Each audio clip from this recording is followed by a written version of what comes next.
if I lay down and I play dead and I stay dead, maybe you'll get sick of being the monster out of my head, under my bed. Think you're something out of my nightmares, standing right there. But if I lay down and I play dead and I stay dead, then will you get bored of killing me? Silhouettes of you are like a taunt. Never really know just what you want.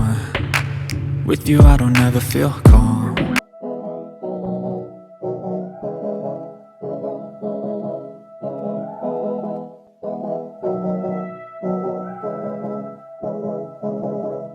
Your screens, it's blue skies over Kennedy Space Center, pad 39A. Weather's looking good both in the local area as well as when we head northeast towards the space station. The ascent trajectory looks good. So at T-minus 1 hour and 2 minutes, all systems are go.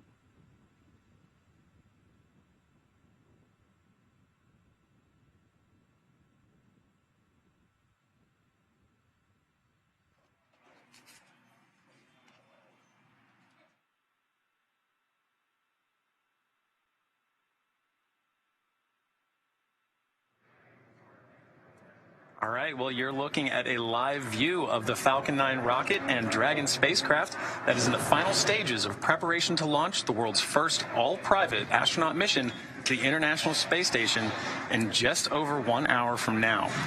Today's launch marks the next step in evolution of the human spaceflight story. This is the first of a number of planned private astronaut missions, or PAMs, by Axiom Space to the International Space Station, and it represents the culmination of years of hard work between both government and private entities to open up the doors to low Earth orbit. My name is John Rackham, and I am the Crew Systems Deputy Manager at Axiom Space, based out of Houston, Texas. For awareness, we are cycling orbit tank isolation valves to equalize low flow pressure.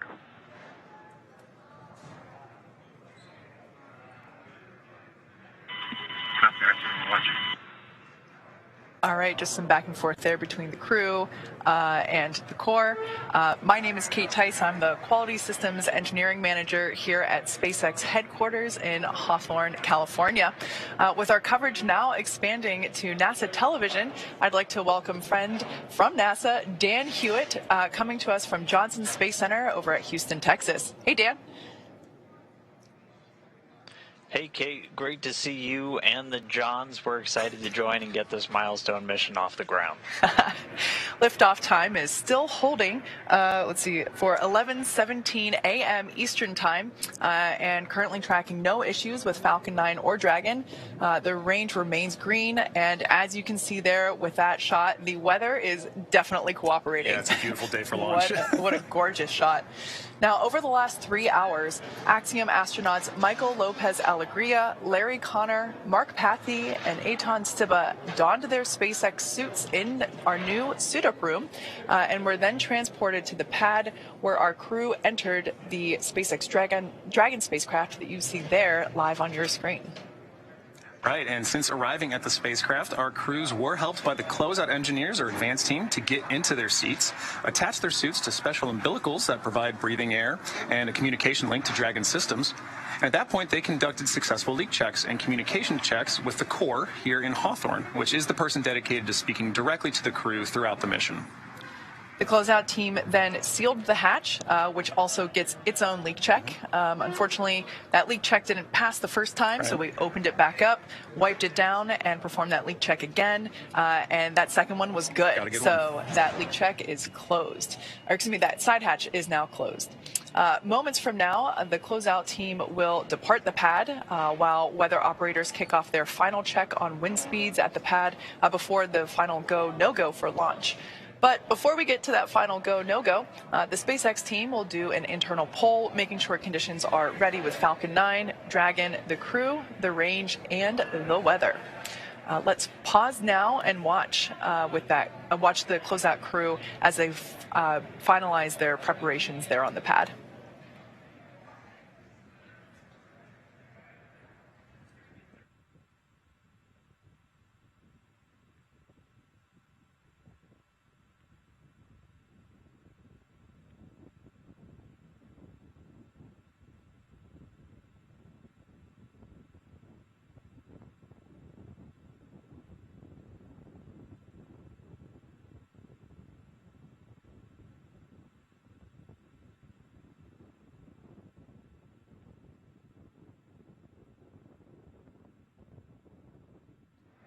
As you can see, the crew there on the right-hand side of your screen continuing to wait another 57 minutes until we lift off from pad 39A, which you can see there on the left-hand side of your screen.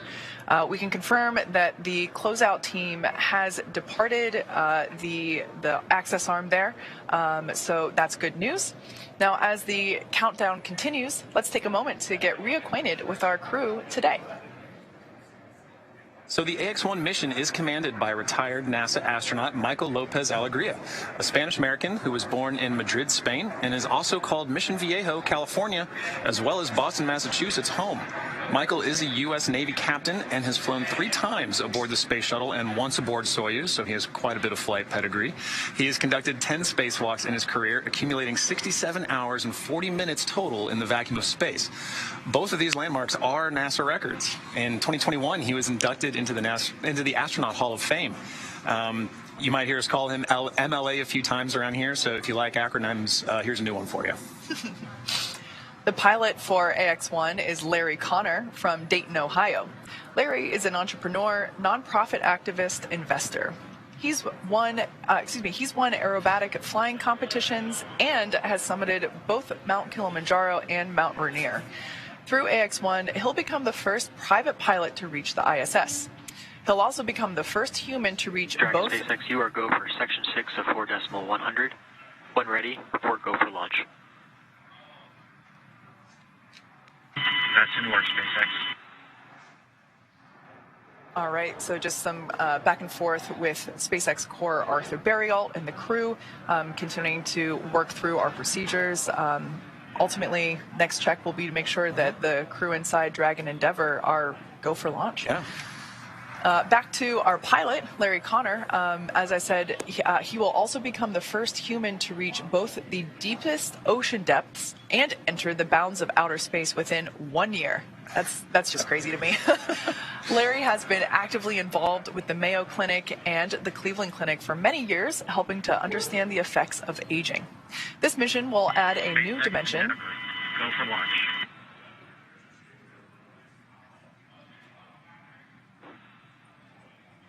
Copy that, Endeavour. Crews go for launch. All right. So that is fantastic news. That's basically 4 thumbs up inside Crew Dragon right now. So really good news there. Yeah. So continuing out our crew, moving on to Mission Specialist 1, Eitan Stiba will become the second Israeli ever to fly to space. In many ways, today's mission is a return to flight for the nation of Israel after the Columbia tragedy in 2003. Eitan served for more than 4 decades as a fighter pilot in the Israeli Air Force, where he received the Distinguished Aviator Medal, and today he is an impact investor and philanthropist. In collaboration with the Ramon Foundation, the Israel Space Agency, and the Ministry of Innovation, Science and Technology, and the Ministry of Education, Stiba will fly to the ISS under the Rakia banner and the maxim, "There is no dream beyond reach." During his time on the ISS, Stiba will facilitate scientific experiments, educational outreach, and one of my personal favorites, artistic activities. Mark Pathy is an entrepreneur, investor, and philanthropist, as well as mission specialist number 2 on this AX-1 mission. Pathy is currently the chief executive officer and chairman of Montreal-based Maverick, a privately owned investment and financing company he founded that focuses on innovation and social impact. As a strong believer in the importance of philanthropy, Pathy is a member of the boards and executive committees of the Montreal Children's Hospital Foundation, Dans LaRue, and the Pathy Family Foundation. Through the AX-1 mission, Pathy will become Canada's second private astronaut and the 12th Canadian to go to space. All right, well, you've seen the vehicle, you've met the crew, you've heard some good calls on our way to launch, and we're just within the hour. So let's send you over now to NASA's Johnson Space Center, where Dan Hewitt is following the launch prep from Mission Control in Houston. Dan, over to you.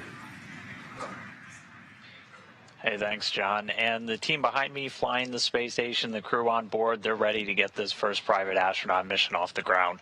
Back in 2019, NASA took steps to open the station up for business, issuing a directive to enable new commercial activity on board, including private astronaut missions.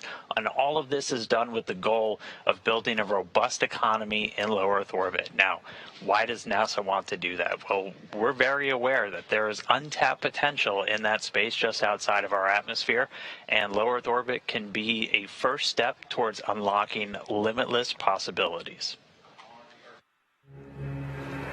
On this July 20th, 1969. It's one small step for man, one giant leap for mankind. Greatness. Boy. Okay, we're gonna be busy. Cannot always be seized in a moment. Sometimes it requires a first step.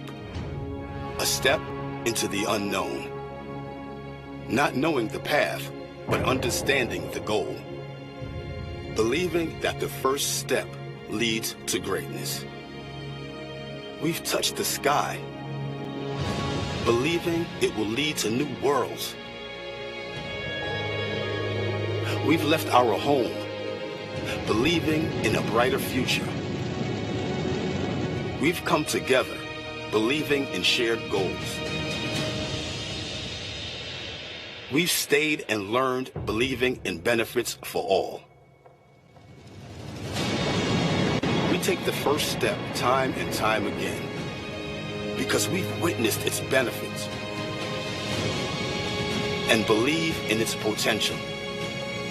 So we're expanding and enabling this step for others to push humanity further as we prepare for the next giant leap.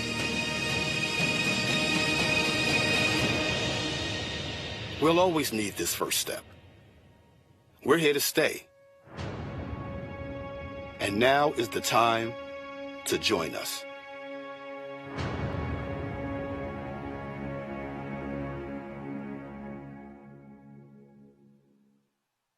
And low Earth orbit is that first step. And for NASA, we're in it for the long haul. For the last more than 20 years, we've shown that you can get incredible value from doing research and technology demonstrations in low Earth orbit on the station. And along the way, we've continually increased our work with commercial organizations, flying research, payloads, entire facilities, experiments, and working with U.S. companies to fly cargo and crew to the station, the latter of those laying the groundwork for the mission we're seeing about to launch today. And we're continuing to look ahead onto the horizon, working with companies like Axiom and others to get a jump start on developing new destinations in low Earth orbit where future astronauts, and not just those from NASA, will be able to go and explore and do research just outside of our atmosphere. So we've got our sights on the horizon, and our ultimate goal is for NASA to become one of many customers in this new economy in low Earth orbit as we set our sights on deep space exploration, heading back to the moon and beyond under the Artemis program. Now, the AX-1 mission's a good example of the public and private partnerships that are going to make that future vision a reality. But to take a little bit deeper of a dive, let's jump over now to my colleague, Megan Cruz, who's standing by at Kennedy Space Center with NASA Administrator Bill Nelson. Over to you, Megan. Good morning to you, Dan, and good morning, NASA Administrator Bill Nelson. Great to have you here, as always. Good morning. Well, I wanted to talk to you because we know that one of NASA's goals has been to enable commercial efforts in space. With today's Axiom 1 mission, the first all-private crew to the International Space Station, what does today represent for the agency? We're taking commercial business off the face of the Earth and putting it up in space. And that's one of our main programs now, because we want to get NASA out of low Earth orbit and go explore the heavens. We want to direct our energy and our resources to do that, because we're going back to the moon and we're going to Mars. And We want, for example, we're going to continue the space station for another 8 years. Yep. We want to have commercial space stations. NASA wants to become the ability to lease space on a commercial space station instead of having the responsibility of the space station. Yeah, let's talk a little bit more about that, because I know that we've seen success with commercial cargo missions, commercial crew missions. Are commercial stations next? Indeed. That's what we're doing today. We are bringing a commercial company to our ISS. We are then going to have them attach a commercial module to the International Space Station. And then we're encouraging the building. We've got initiatives out there in private industry right now to build a commercial space station. And then all of our international partners on the space station, we're taking with us out into, for example, lunar orbit. The Gateway, which is like a space station in lunar orbit, is going to be a number of nations landing on the moon. We're going to have other nations participate as well. Yeah, it seems like there's a lot of partnerships going forward with NASA to accomplish some of the big goals that we have. Well, as it should be, because our program is internationally, and when we go to Mars, there's going to be a delegation from planet Earth. Mm-hmm. Are you excited for today's launch? Oh, is the Pope Catholic? Yes. Well, thank you so much, Administrator. I really appreciate you being here, and I hope you enjoyed today's launch. Thanks a lot. All right, back to you guys at Hawthorne. We're at T-minus 46 minutes, 10 seconds. We've just heard from the SpaceX launch director. Brief the CE or LD, and they will approve aborting the countdown. For urgent issues affecting the safety of the operation, operators shall call hold on the countdown net. Launch control will abort the launch auto sequence and immediately proceed into launch abort. At T-minus 10 seconds, launch control will be hands-off and relying on automated abort criteria for the remainder of the count. Operators advise the launch director whether structural breakup or fires imminent occurring per Dragon manual escape flight rules. For those operators in firing group 4, in the event of a fire alarm, key operators noted in 57.83 will remain at their post while the alarm is evaluated. In the event that personnel safety is threatened, evacuate to the south-facing emergency exit, which leads directly outside. Firing group 4 and MCCX will go into a sterile cockpit and lock down for the duration of the time the launch escape system is armed. Launch control at this time, you may proceed with arming the crew arm for movement. Over that, arming crew arm for movement. T-minus 45 minutes and counting. You've just heard the SpaceX launch director give the final execution instructions to the launch team. Access arm retraction started. We're ready for propellant load. That'll begin in about 10 minutes. Before that, we've got crew access arm to retract happening now, and then arming of the launch escape system. Everything continues to look good for an on-time launch of Falcon 9 with Axiom 1 mission.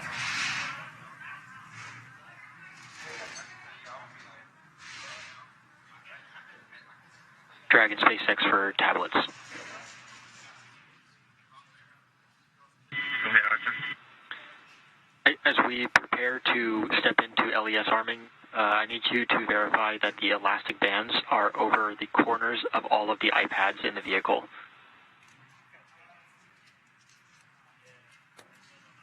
Roger, stand by.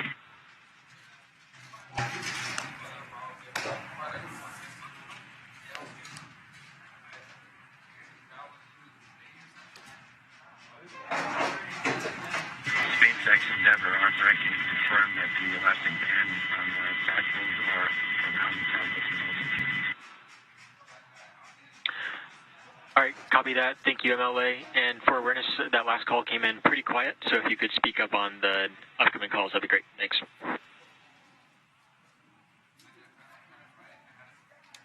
Okay.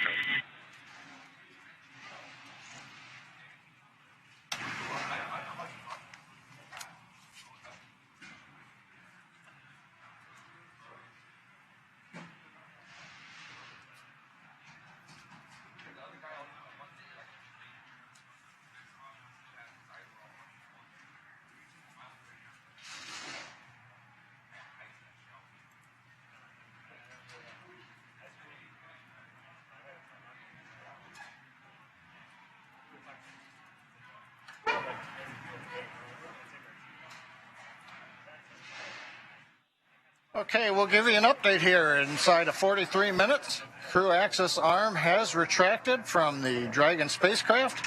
Next up, we've got launch escape system arming. And then at T-minus 45 minutes, or T-minus 35 minutes, we'll begin loading propellant onto the Falcon 9. So right now, Falcon 9s go, Dragons go. Weather looks good, and the range areas are also cleared for launch. So Kate, John, everything is looking good.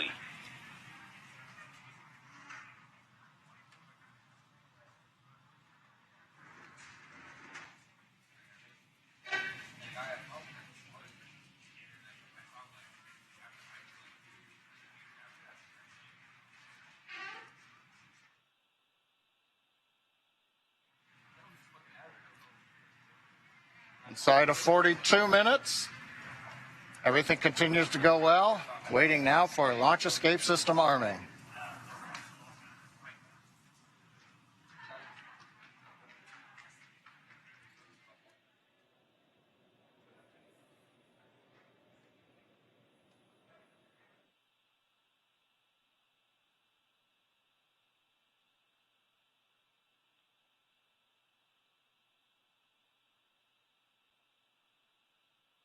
Endeavour, SpaceX for launch escape system.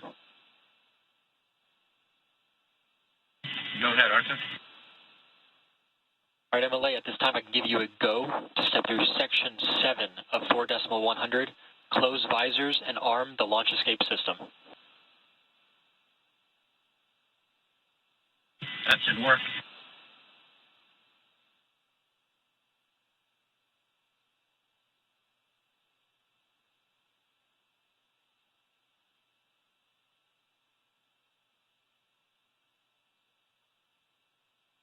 SpaceX Endeavour, visors are closed. We are arming the launch escape system.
Dragon SpaceX launch escape system is verified armed.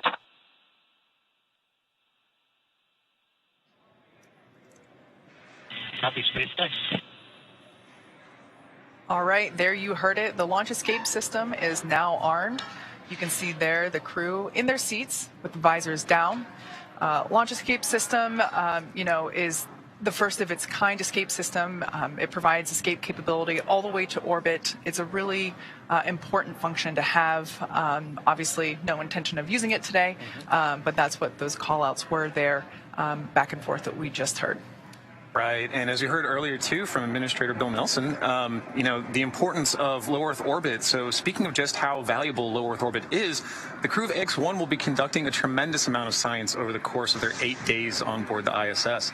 And not only does that include 25 Axiom managed studies, but it also includes the Axiom crew participating in efforts that extend far beyond this mission. Some of those we actually looked at earlier. One of these broader studies is a series of health monitoring tests before and after the flight. A few days ago, I was able to connect with Dr. Emmanuel Riqueza to talk about the ongoing research this crew will participate in on behalf of the Translation Research Institute for Space Health, also known as TRISH. Here's our conversation. Dr. Riqueza, welcome. It is wonderful to get to talk to you. Please introduce yourself and tell us, what is TRISH? Absolutely. My name is Emmanuel Riqueza, and I'm the Chief Medical Officer at the Translational Research Institute for Space Health. And I'm also faculty at Baylor College of Medicine in Houston, Texas.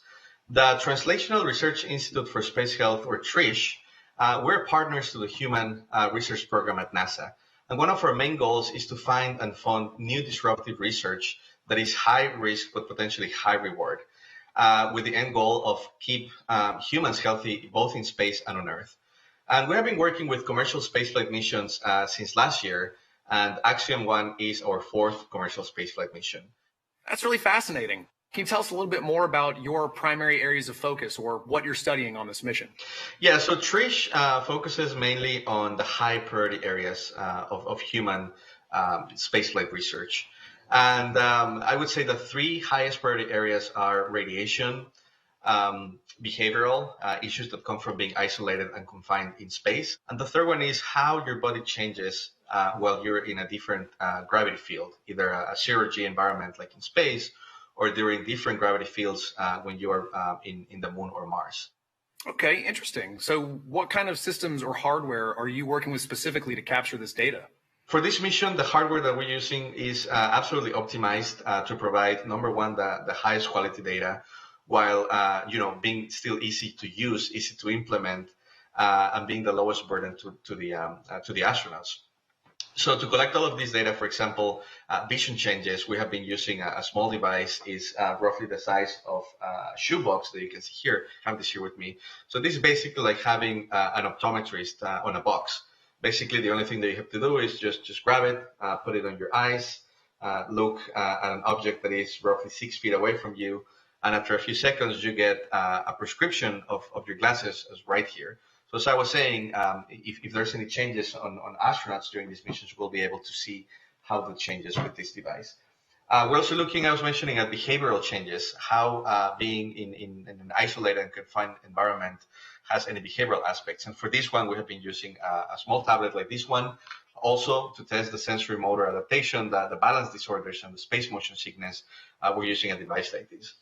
And for each of the crew members, we have a set of hardware like this, and it fits, the 4 sets of hardware fits on a medium-sized suitcase.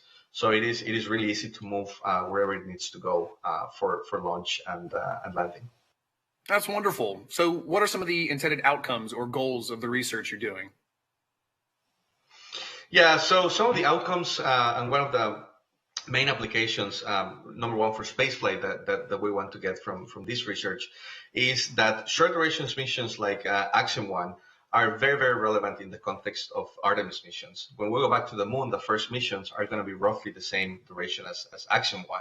So anything new that we learn from these missions is going to be absolutely valuable. Really, every new piece of data that we collect in spaceflight could potentially solve and be that last piece of the puzzle that we're looking to complete what we need to know.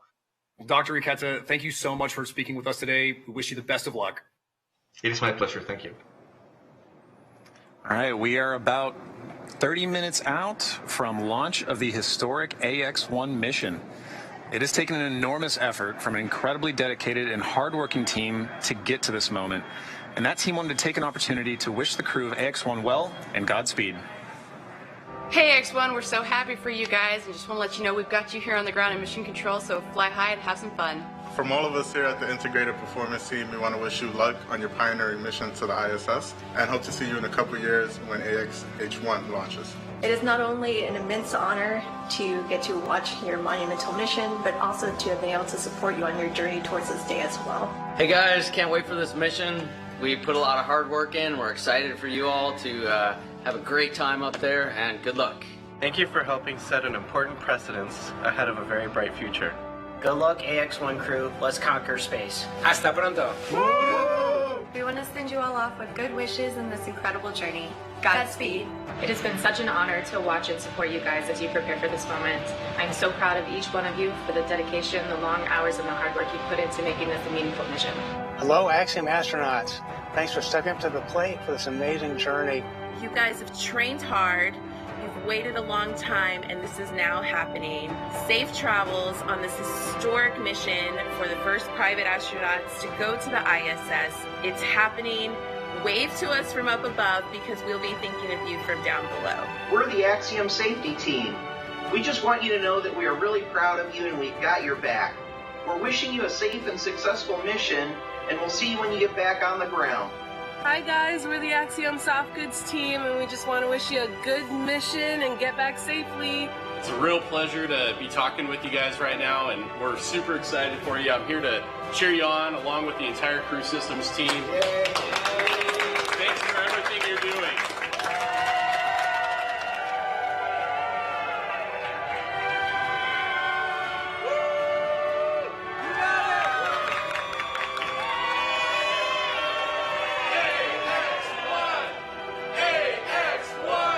I wish you all the very best, the greatest of success, and the most fun and the most challenging, interesting thing in your life.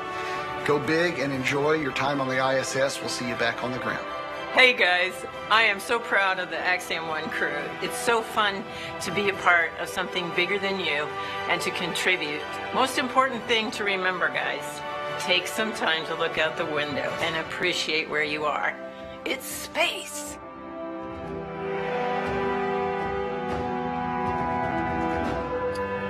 We're T-minus 31 minutes and 40 seconds, counting down to the first all-private astronaut mission to the International Space Station. A few minutes ago, Falcon 9 propellant loading began on time at T-minus 35 minutes. RP-1 fuel loading is underway on both the first and second stages. Liquid oxygen loading is underway on the first stage. Now we'll finish up fuel loading on the second stage at about T-minus 20 minutes. Doesn't take very long. And then we'll begin loading liquid oxygen on the second stage at about T-minus 16.5 minutes. We'll continue propellant loading on Falcon 9 up until about T-minus 2 minutes. Now, speaking of propellants, the Dragon spacecraft was loaded with its propellants about a week and a half ago, just a few miles down the road from the launch site at what we call Dragonland. In order to fly, Dragon needs a fuel and an oxidizer. Start of stage 1 cryo-helium loading. For the fuel, we use monomethylhydrazine, or MMH, and nitrogen tetroxide, or NTO, for oxidizer. Now together, these propellants feed the Draco engines that will maneuver Dragon on orbit, changing its attitude, raising its orbit to get to the space station. But that propellant also serves a second purpose, and that would be to use in the 8 Super Draco engines that would power the launch escape system in an escape scenario. But right now on pad 39A, nice view of Falcon 9 with Dragon there. You can see the crew axis arm has retracted away from the Dragon spacecraft. The 4-person crew is inside Dragon right now. The launch escape system is armed. Propellant is going into the Falcon 9. So since we are at this stage with the launch escape system armed, that means the 8 Super Draco engines inside the Crew Dragon are ready, if needed, to launch the capsule away from the Falcon 9 rocket in an instant, should there be any kind of emergency associated with the rocket or the pad. We have the ability to use a launch escape system right now if it was needed. A couple other status items. Weather, as you can see, looks good. Probability of violating the launch commit criteria is less than 10%. The only thing we're watching is wind gusts, but we believe, having seen the wind for the last several hours, everything continues to look good. That should not be an issue. Weather is also good in the Atlantic Ocean should we need to use a launch escape splashdown site for the Dragon capsule. We've also got upper altitude winds we've been checking out. Balloons have been released by the range here recently. We continue to look good for upper altitudes as Falcon 9 flies through the periods of maximum dynamic pressure. And finally, on the range, of course, we have cleared the danger areas, the hazard, the caution areas. Everybody's out of there except the 4-person crew up in the Dragon capsule, very top of the rocket you can see in the picture. So coming up, T-minus 28 minutes, 30 seconds, everything continuing to look good on Falcon 9 with Dragon for the Axiom 1 mission. Let's take a moment now to get acquainted with the vehicles that you see there on your screen. That's a live view of Falcon 9 with Dragon, our spacecraft on top. Falcon 9 rocket is a rocket, the Falcon 9 rocket with the Dragon spacecraft on top together stands about 215 feet, which is almost 30 feet taller than the Leaning Tower of Pisa in Italy, which is 183 feet. Falcon 9 is a reusable two-stage liquid-fueled rocket, which means that it's kind of like two rockets in one, the first stage and the second stage. Very cool. So talking a bit about that first stage. The first stage is the bottom two-thirds of the vehicle that you see there. Has that nice patina. It's been reused a little bit. It's covered in soot from a previous mission. That first stage is responsible for accelerating Falcon and Dragon through the Earth's atmosphere and into space. To do that, it has 9 Merlin engines at the bottom of that first stage. Prior to liftoff, the Falcon 9 first stage is loaded up with nearly 1 million pounds of fuel and liquid oxygen. And the Merlin engines on the first stage are optimized for sea level. These achieve 190,000 pounds of thrust during ascent and descent.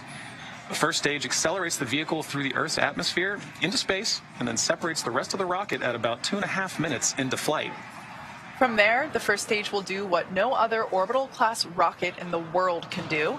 It'll make its way back to Earth and target a landing on our drone ship, a shortfall of gravitas, which you see there on your screen. The seas look great. The blue skies, I don't think it could be any more picture perfect. No, it's like a desktop right there, I think. Our drone ships are essentially autonomous, powered spaceports that allow our rocket to land over the ocean. For reference, our drone ships are equivalent to the size of a football field. So while it may have looked kind of small on your screen, they're actually pretty ginormous in real life. It's got to be to hold a rocket, right? As mentioned previously, Falcon 9 is a two-stage rocket. It's 2 rockets in one. Above the first stage is the second stage. Now, the second stage has a single Merlin vacuum, or MVAC, engine, which ignites after the first stage separates. Cryo-helium loading.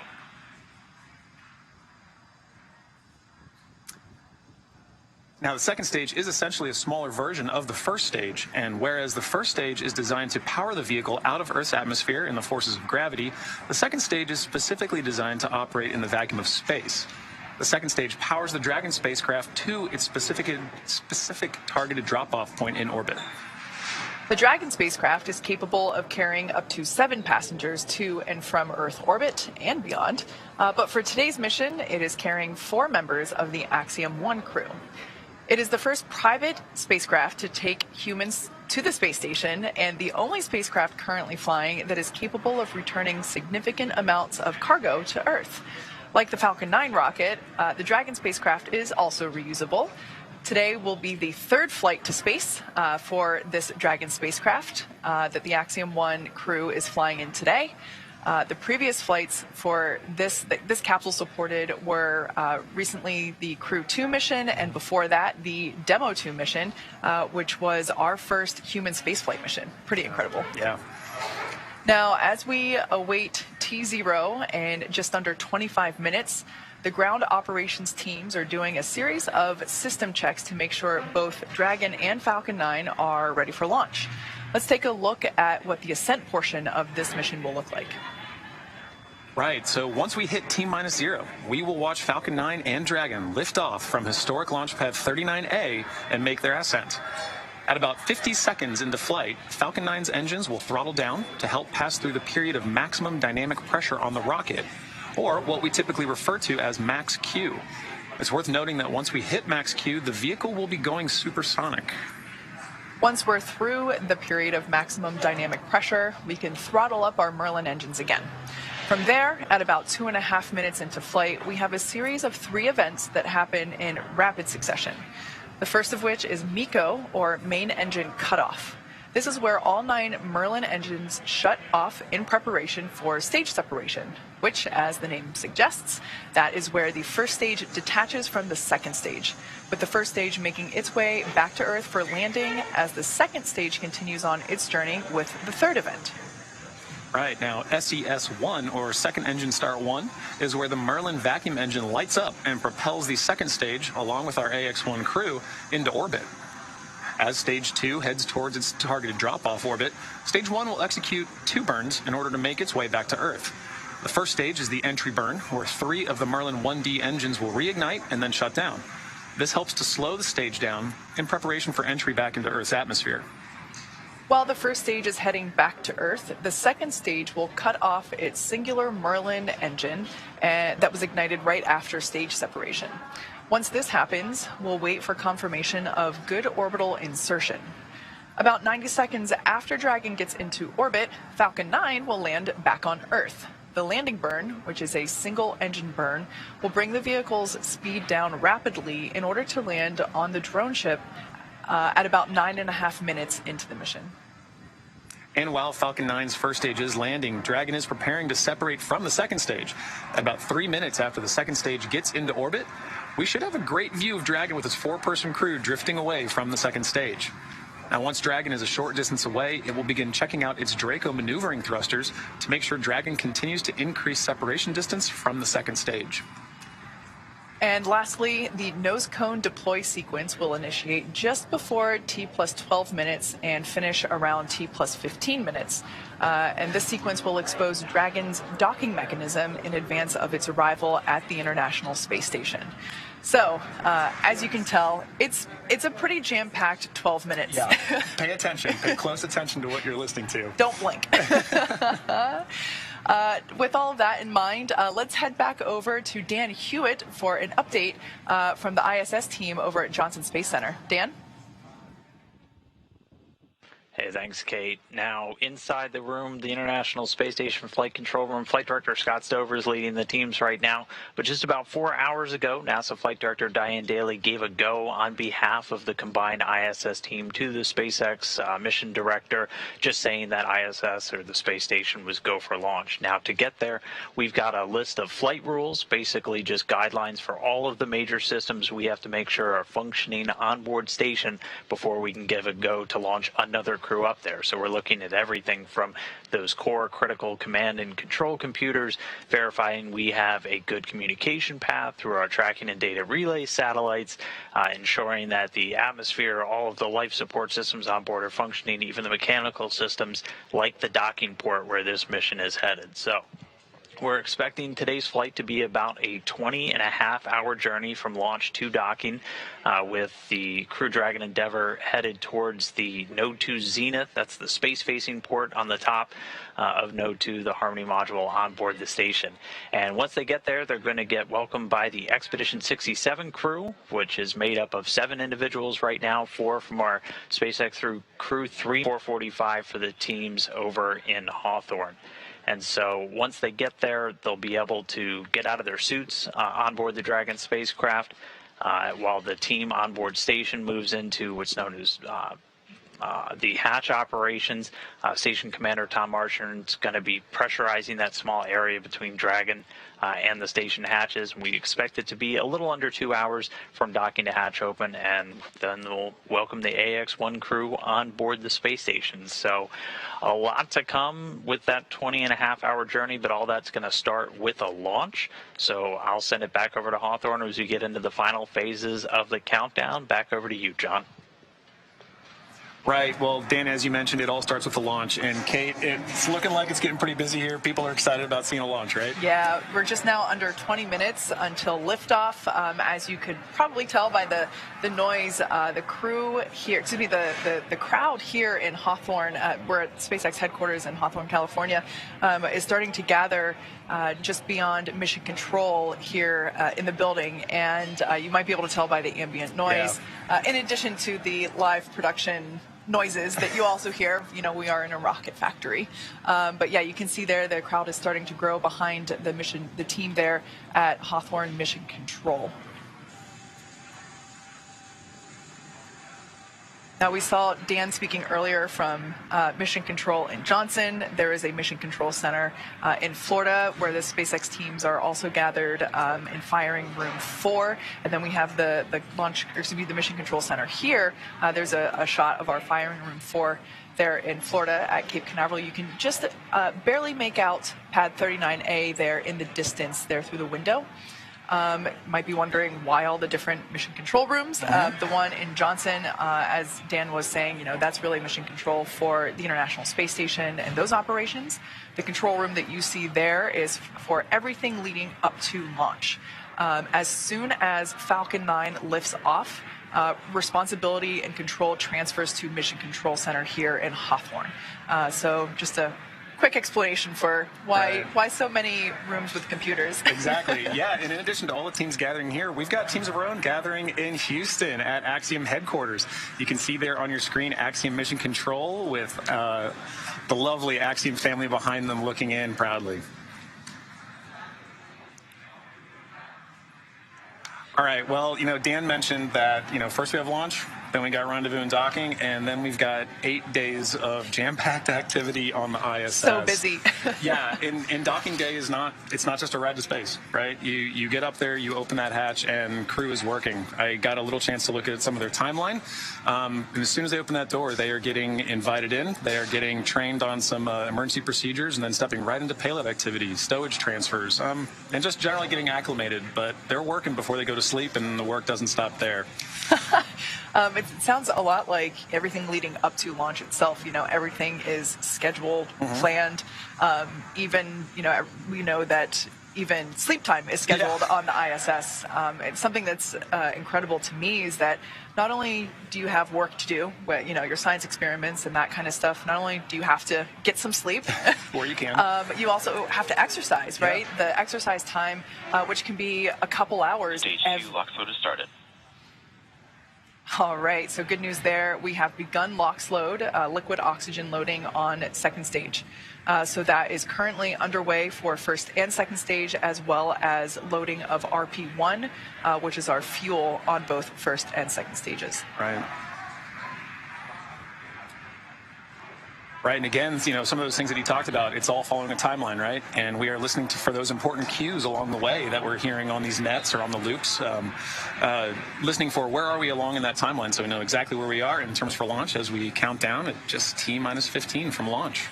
Yeah, so I'm looking at my dashboard here. It looks like fuel load on second stage is now complete. So we're beginning that LOX load as we just heard. LOX load and fuel load continues on first stage. Axiom crew continuing to wait, following along with everything happening there with the touchscreen displays there above them, as well as their tablets strapped to their legs. Right. Everything continuing to look nominal for liftoff in just about 15 minutes. And as we approach that liftoff in these final moments of our countdown to launch, Axiom Space founders Cam Gaffarian and Mike Sefferdini wanted to take a moment to reflect on this mission. Well, this moment for me and Michael is a very special moment in a beginning of many beginnings, right? The launch of AX-1 going to International Space Station as part of our journey to build the first private commercial space station. And we're so grateful to be here and delighted at this moment as part of this incredible journey to commercialize and privatize low Earth orbit. On behalf of Cam and I, we'd like to thank the entire team that's made this historic journey possible. The SpaceX team in particular has done a tremendous job of prepping our crew for a launch on their transportation vehicle. The crew itself has done a fantastic job of getting themselves ready and planning their research. NASA, of course, we can't do this without NASA's leadership and support. And to each of you in the Axiom Space family, we couldn't have done it without you. We're looking forward to a bright future together.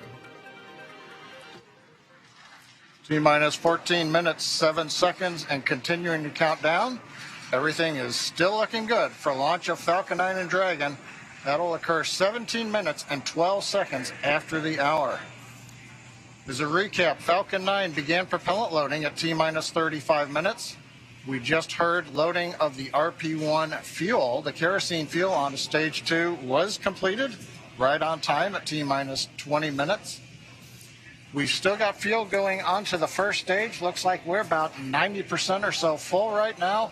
Fuel loading will finish up at T-minus 6 minutes, and we'll hear that call out in the countdown. Meanwhile, densified liquid oxygen is continuing to load onto both the first and second stages.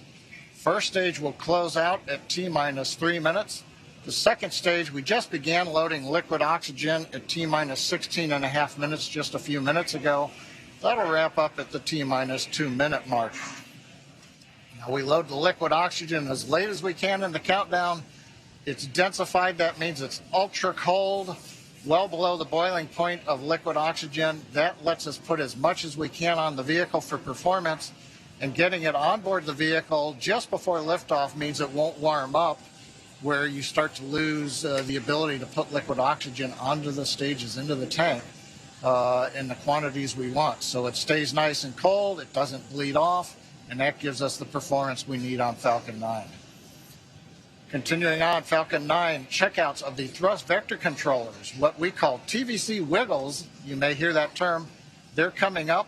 We're also going to be doing throttle valve checkouts on the Merlin engines. That helps control the power of the engines as we go through flight. For example, you hear a throttle down or throttle up as we prepare for the period of maximum dynamic pressure. As we come up on the 12-minute mark, the range continues to be go. Roadblocks are up, all the hazard areas are clear. Airspace, sea space is good. The weather is go. Beautiful shots you can see here, blue skies. I'm looking forward to some great views from the cameras as we head into space. And then finally on the Dragon side, the Dragon mission director and team, they're reporting no issues. We've done the communication checkouts with the crew. You can see the crew access arm has retracted into the launch position. You can see Dragon now with the strung back of the transport erector, and the umbilical is going to Dragon alongside of it. We've also armed the launch escape system, and obviously the crew is strapped in the Dragon capsule and they're ready to go. Final instructions of the crew will come in about a minute and a half at T-10. We'll listen to that. The crew displays will be configured for launch, and that setup will give the crew insight into how the launch is proceeding, and it provides constant updates on vehicle health. The T-5 minutes will be in the terminal count for Dragon. Dragon will transition to internal power, going to its onboard batteries and off of the external ground power. We're going to hear continued callouts on the countdown net as we go from T-10 to 0, and then as we fly after T0 and liftoff, we'll hear callouts as we head into space. And that'll be letting the crew know as they reach each of the milestones. Now, next big event coming up at T-10 minutes is we're going to do launch commit criteria, and final instructions will be going to the crew. One other thing that you will hear is during ascent you may hear 1 Alpha, 1 Bravo, 2 Alpha. These are launch escape states. As the Falcon 9 flies, if a launch escape was required, the crew on board knows where they are passing various points in the countdown, and that would tell Dragon what sequence of events to execute to come off of the Falcon 9 and bring the crew back safely down under the parachutes in the ocean. Right now, T-10 minutes. Let's listen in to the countdown now. Dragon, SpaceX, confirmed crew displays are configured for launch. SpaceX Endeavour, we confirm they're configured. Copy MLA, and on behalf of the entire SpaceX team, we're honored to have you aboard Endeavour for its 3rd flight to the International Space Station. Axiom 1 marks a new step in commercial spaceflight and research. We wish you a great mission, good luck, Godspeed, and enjoy the ride. Thanks for those words, Arthur. I've got a few of my own. I'm going to let my crewmate Eitan say it first, though. שלום. כמה ימים לפני שאנחנו מציינים את המסע הגדול שלנו לחירות. And a few minutes before launching on this journey, I wish to share with you the words of the Greek poet Constantine Cavafy that well describe the perspective of our marvelous crew. Keep Ithaca always in your mind. Arriving there is what you are destined for, but do not hurry the journey at all. Better if it lasts for years. So you are old by the time you reach the island, wealthy with all you have gained on the way, not expecting Ithaca to make you rich. Ithaca gave you this marvelous journey. בהצלחה X1, בהצלחה רקיע. Thank you, Eitan. I'm going to continue far less elegantly or eloquently, but as we sit here on the precipice of this new era in human spaceflight, we do so on the shoulders of professionals at SpaceX, NASA, and Axiom.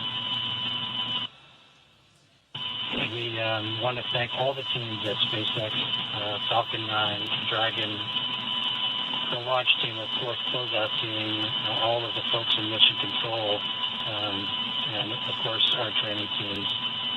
With NASA, boy, it's been tough. The first time was always hard, and there's no playbook. It's all open field running, but with ISS program, commercial LEO development, and flight operations, we've learned a lot, and we'll continue to do so. We want to thank Cam and Seth for their vision, but especially all the people at Axiom for putting this mission together with the amount of miracles that they perform. All of you, make no mistake, are the men and the women in the arena. Your faces are marred, if metaphorically, by the best sweat and blood, and you strive valiantly. You will have no place with the cold and timid souls who know neither victory nor defeat. The crew of the great ship Endeavour is ready to sail her proudly, Arthur.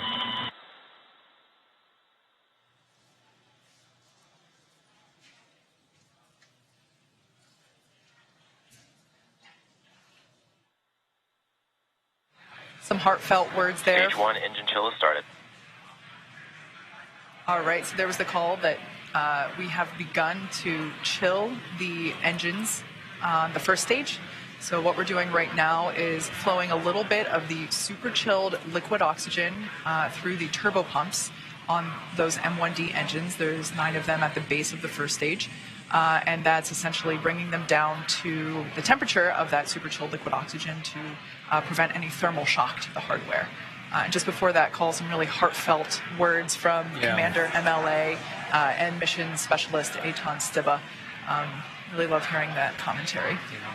Stage 1 RP load is complete.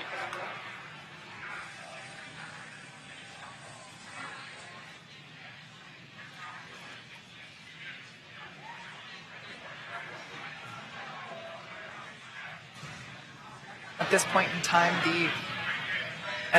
time, fuel is fully loaded on both the first and second stage. LOX loading continues on both stages.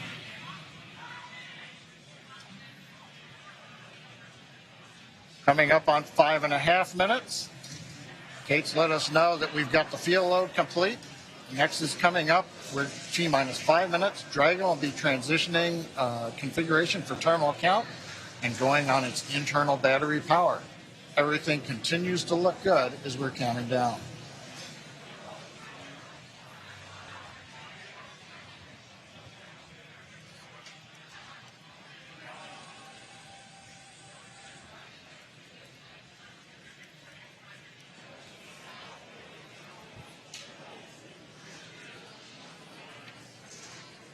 Dragon is in configure for terminal count. Falcon 9 tanks are pressing for strong back retracts.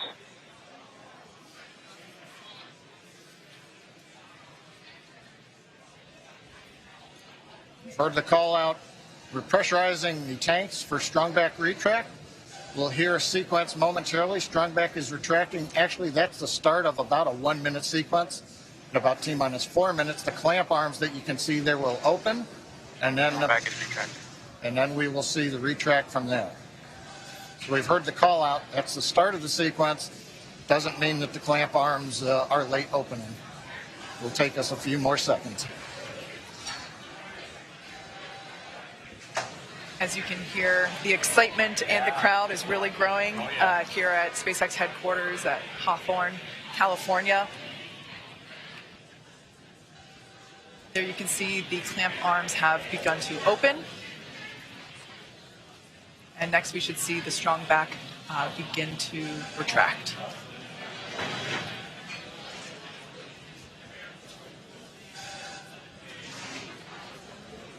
This structure is what we basically use to transport the fully integrated vehicle to and from the hangar to the launch pad. And there you can see that strong back retraction has begun.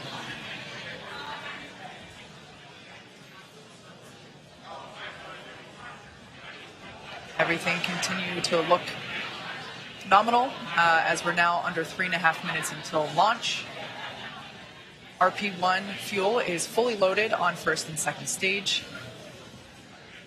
Should be wrapping up LOX load on the first stage momentarily and continuing to fill on second stage. Stage 1, LOX load is complete.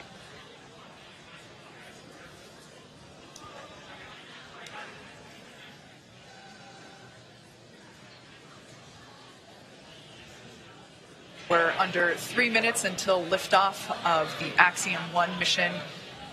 Dragon is in terminal count and is on internal power. All right, there we heard that Dragon is on internal power. As I was saying, we're getting close. The crowds are growing. The excitement is palpable.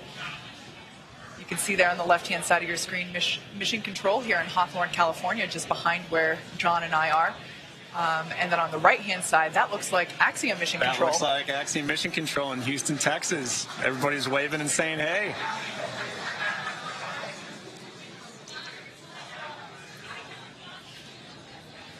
All right, at this point in time, that LOX load on first stage is complete. So the first stage is now fully loaded with all of its propellant. LOX load on second stage continues.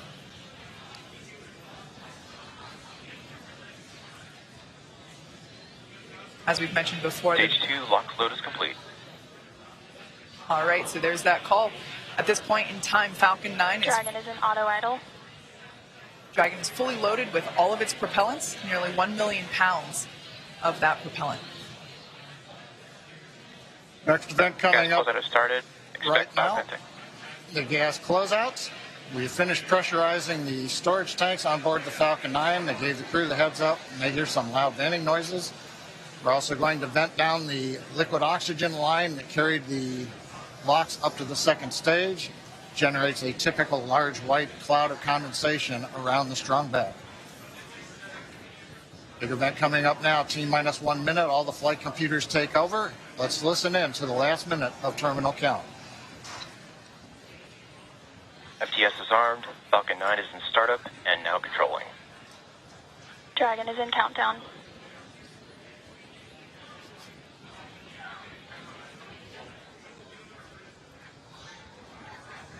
Dragon, SpaceX, go for launch. SpaceX Endeavour, we acknowledge, go for launch.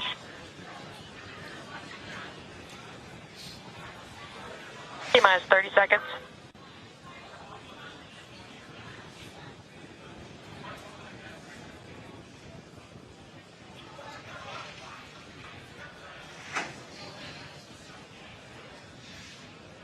T-minus 15 seconds.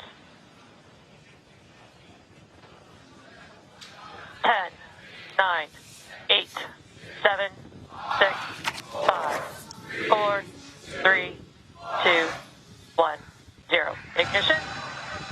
Stop. Go Falcon, go Dragon. Godspeed, Axiom 1.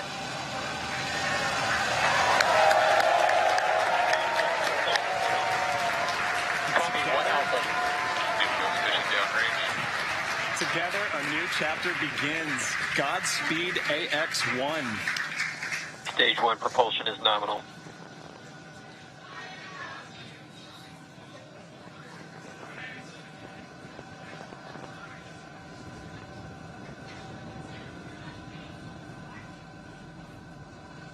T-plus 38 seconds into this historic mission, flying crew on board Dragon and Falcon 9. Range telemetry nominal. Stage 1 throttle down. Throttling down in the preparation for max dynamic pressure.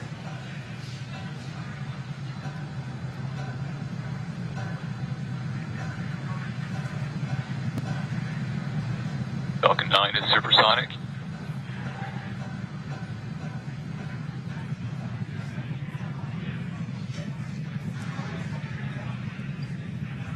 Execute. Stage 1 throttle up. Merlin 1D engines coming back up to power. 1 Bravo. Copy, 1 Bravo. The crew calling out 1 Bravo should a escape situation arise. It tells the Dragon flight computer what profile to fly using the Super Draco engines. But everything is looking good on Falcon 9. We're getting nominal callouts from all the engineers and a great view from the ground camera and the onboard cameras. Invac chill underway.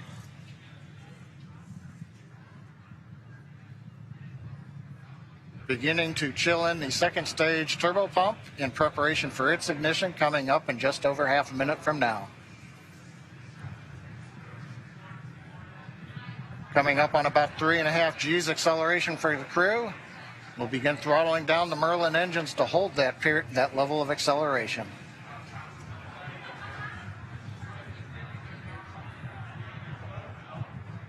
Next event coming up, we're going to get main engine cutoff of the 9 engines.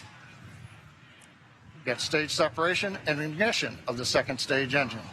You've heard the throttle down call out. We're holding 3.5 G's for the crew.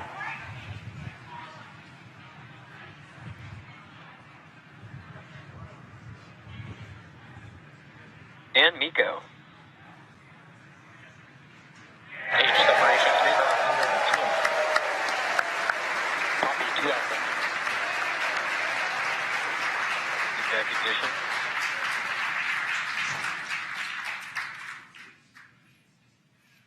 Successful stage separation and ignition of the second stage engine. On the left, the titanium grid fins beginning to slowly deploy.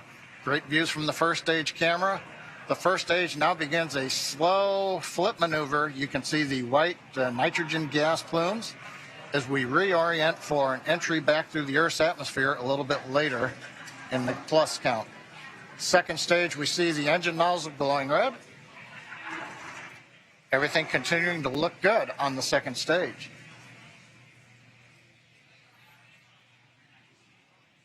We should be hearing call-outs coming up to the crew here shortly on how the trajectory is looking.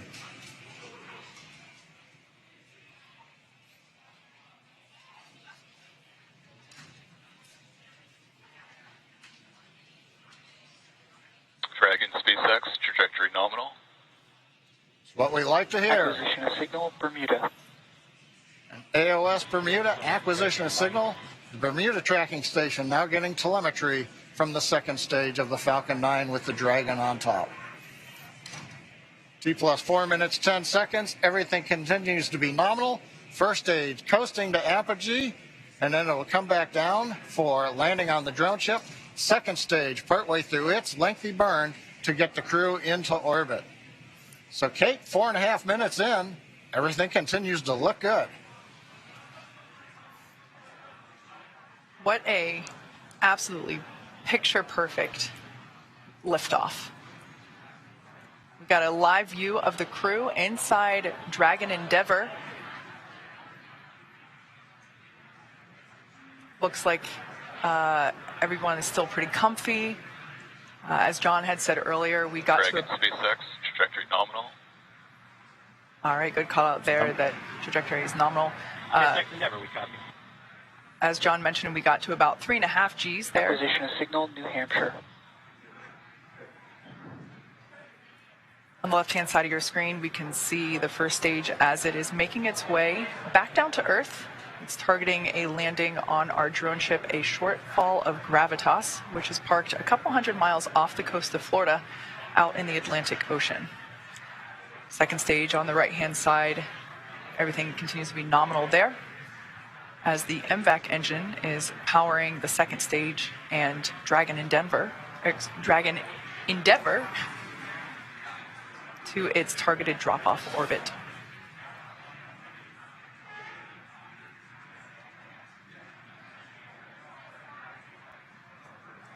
Absolutely beautiful views of both the first and second stages. SpaceX, trajectory nominal.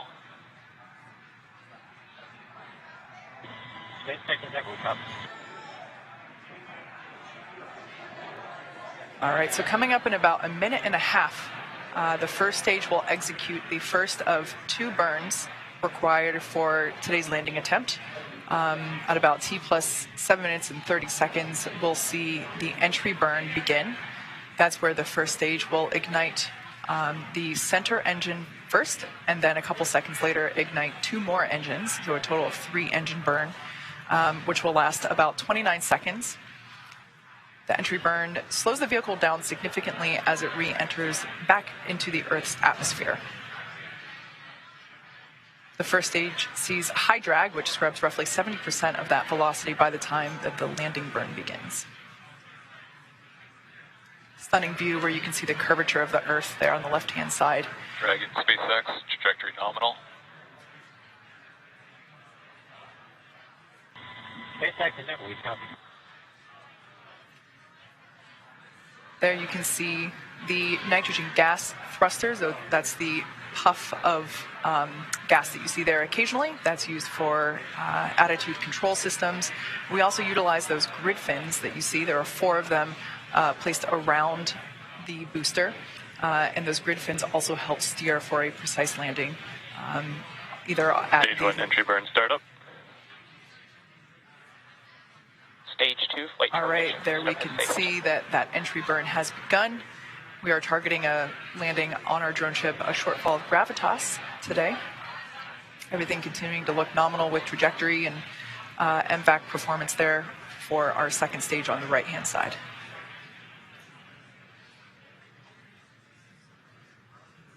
So we are conducting the entry burn.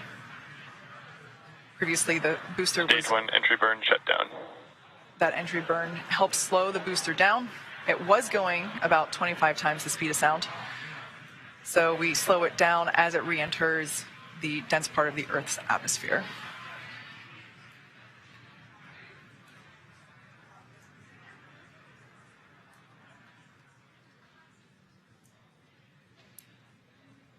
The next event is second engine cutoff, or SECO 1, as you see it there on the timeline at the bottom of your screen.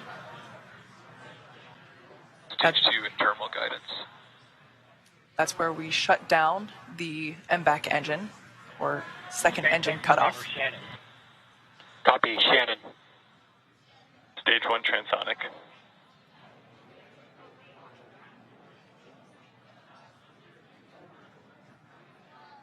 Note that our landing burn and second engine cutoff will occur about the same time. Shut down. All right, we got a live view of the crew inside Dragon Endeavour there on the right-hand side of your screen. Stage 1 landing burn. Landing burn has begun for the first stage. SpaceX, nominal orbit insertion. All right, great news there.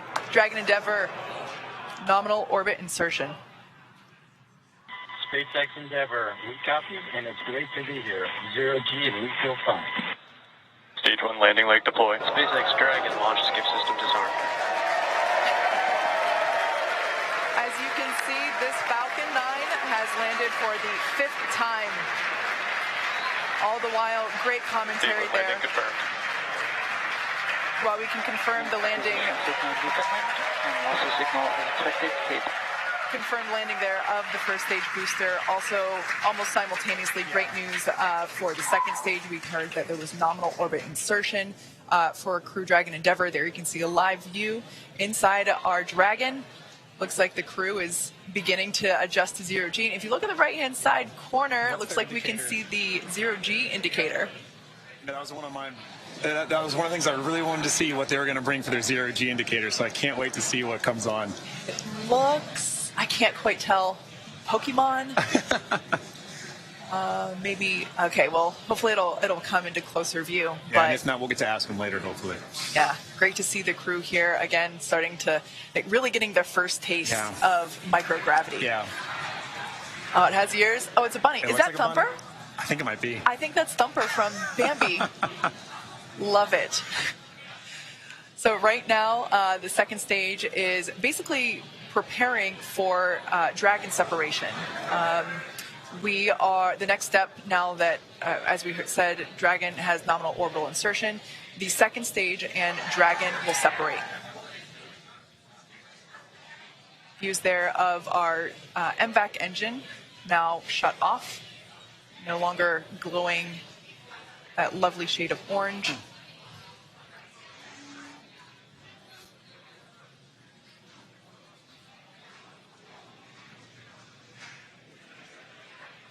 Right now, the second stage is about 200 kilometers above Earth. Preparing now for stage separation. Excuse me, for Dragon separation.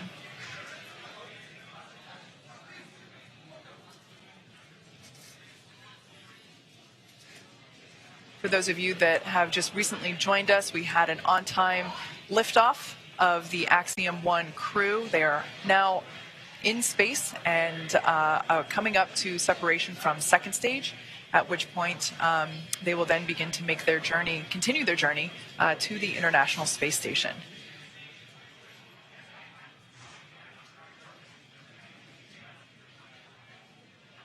The view that you're currently looking at is inside the Dragon trunk, which, as you can see, has just separated from the second stage.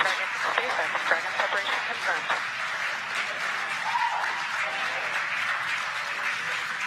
On behalf of the Falcon 9 team, welcome to space. Thanks for flying Falcon 9. You guys enjoy your trip to that wonderful space station in the sky.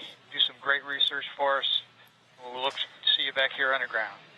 Now stand by for some words from LD. And MLA and the rest of the crew Endeavor, glad we got to have some fun this morning. We'll probably be calling an early weekend over here at the Cape. Pass you over to Anna and the team. You'll be in good hands. Godspeed, Endeavor. Enjoy the rest of your flight. Cheers. Hey, Mark. It was a lot of fun. I venture to guess we had a little bit more than you did. We thank you and your launch team, Girth, you and the Falcon 9 team. That was a hell of a ride, and we're looking forward to the next 10 days.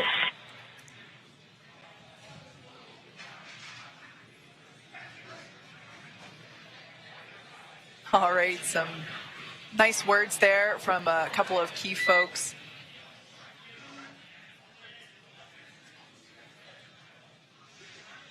Our first Quindar tone of the mission. Yeah. I queued up right when I heard that.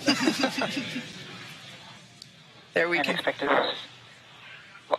loss of signal, Bermuda and New Hampshire. There we can see Dragon Endeavor on its way to the International Space Station. It has separated. There's a view Dragon inside. SpaceX, we had nominal dehumidifier activation and service section Draco checkouts.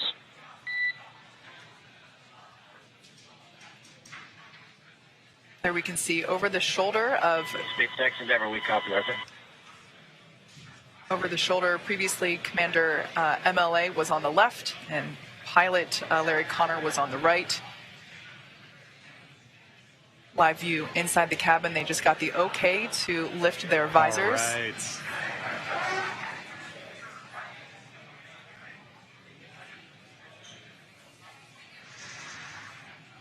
All right. So we can see that everyone is in space. Yeah. We can see that zero-G indicator floating around. Great view there of Dragon Endeavor. Now in space with the Axiom 1 crew on their way to the International Space Station. Yeah, I mean, this is a day of firsts. You know, this is my first time getting to participate in a launch like this. This is the first for Axiom. I mean, this is a first for spaceflight. And it's just wonderful to see such a picture-perfect launch. It really was. We saw the landing, and we saw orbital or zero-G insertion at the same time. I mean, that was perfect. Yeah. It was wonderful to see. All right, well, as I just said, today's launch is one for the history books. So to punctuate this milestone that NASA and commercial companies are able to achieve together, we go now to Kennedy Space Center, where Megan Cruz is with NASA's Kathy Leaders. I am. I'm here right now with the Associate Administrator of NASA's Space Operations Mission Director. It's so great to have you here, Kathy. Mm-hmm. What did you think of the launch? Oh, my gosh. It's always like, you know, right in the bottom of my throat. I'm holding. I can't breathe.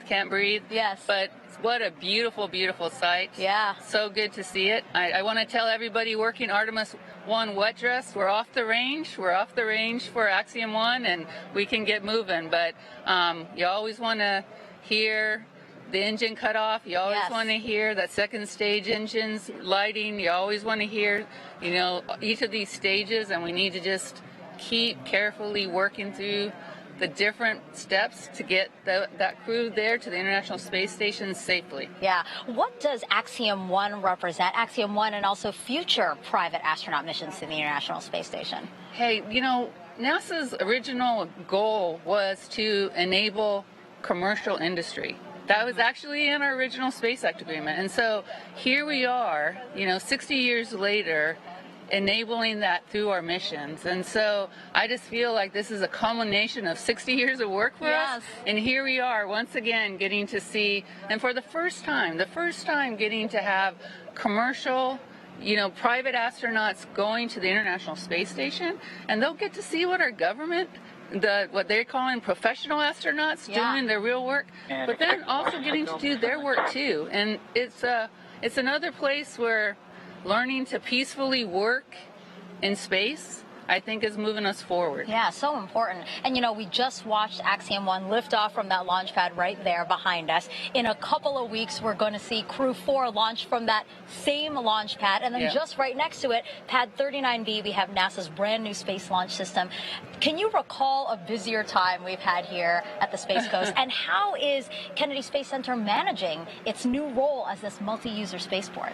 So I think somebody else, Bob Cabana had this dream of a multi-user spaceport here. So I think he should be very, very proud of his KSE team, and Janet Petro and her team are obviously leading the way right now, because this is not easy to do. It's not easy to go make sure all of these people have all the capabilities, and are obviously working with our Air Force sister agency there too, and making sure that all these launches get supported in a seamless way. Just an amazing job. Yeah, a lot of juggling that has to happen. Yep. So, you know, I just talked about SLS. We are looking forward to the moon with that launch later this year. You know, why is it still so important to maintain a presence in low Earth orbit when we're looking towards the moon now? Because we still don't have everything figured out how to do things yet for the moon and Mars. And really, the cheapest place for us to see a differential gravity environment and for the long term is still LEO. Yeah. And so we've got to continue to do these long duration flights, keep doing our medical protocols, keep doing our physical protocols, keep testing out our equipment through those long duration missions. It's the only place where we can do that right now. Yeah. And so we still need to be able to have this kind of a test bed for us to be checking out and proving our protocols, our research, our technology before you go put somebody in a rocket that's going to go to Mars, right? So just like always, we prepare, we get ourselves ready, and a low Earth orbit destination is a perfect place to do that. And again, how does us fostering commercialization efforts in space, how does that free us up to pursue these other dreams that we have as an agency?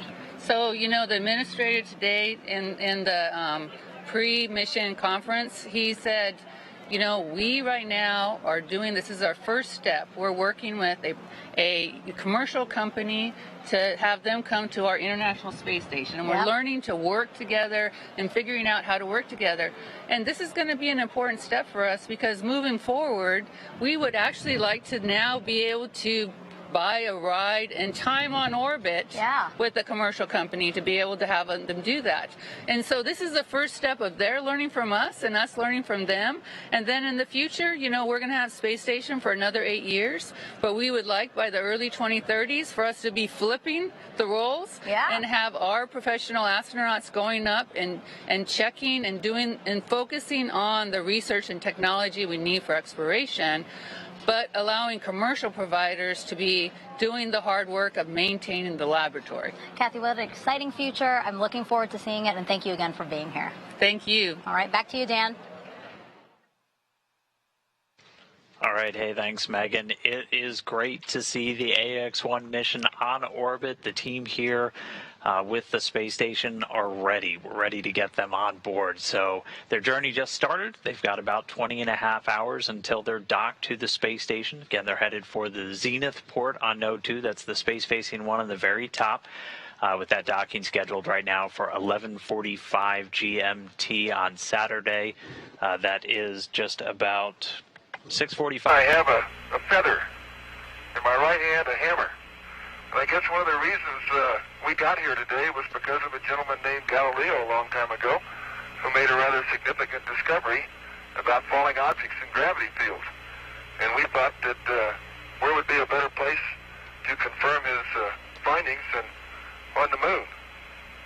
And so we thought we'd try it here for you. The feather happens to be appropriately a falcon feather. En la NASA, nuestro recurso más importante es nuestra gente. Una fuerza laboral talentosa, diversa, dedicada a estudiar los secretos del universo y de nuestro planeta natal. Para el beneficio de la humanidad. La comunidad hispana contribuye a diario a misiones esenciales de la agencia, trabajando para mantener seguros a nuestros astronautas y misiones en órbita. monitoreando los efectos de cambios climáticos, prediciendo eventos meteorológicos que pueden afectar a nuestras comunidades, ayudando a la respuesta en desastres, diseñando los aviones de tecnología sostenible del futuro, desarrollando ciencia y tecnología a bordo de la Estación Espacial Internacional, desentrañando los orígenes del universo, buscando señales de vida antigua en otros planetas. ¡Hemos llegado!